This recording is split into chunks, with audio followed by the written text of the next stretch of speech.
नमस्कार मित्रांनो, बोलो मराठीमध्ये आपले स्वागत आहे।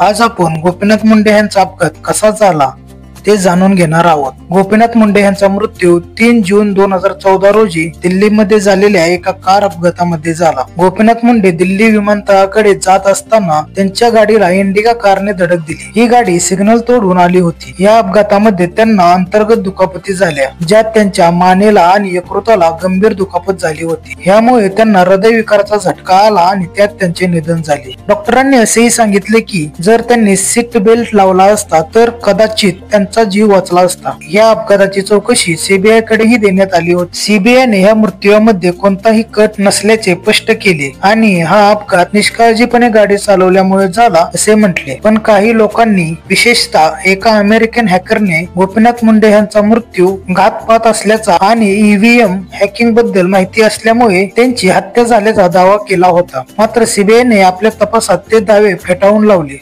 आणि अपघाती मृत्यू असल्याचे सांगितले। मित्रांनो, याबद्दल तुम्हाला काय वाटते ते कमेंट करून नक्की सांगा।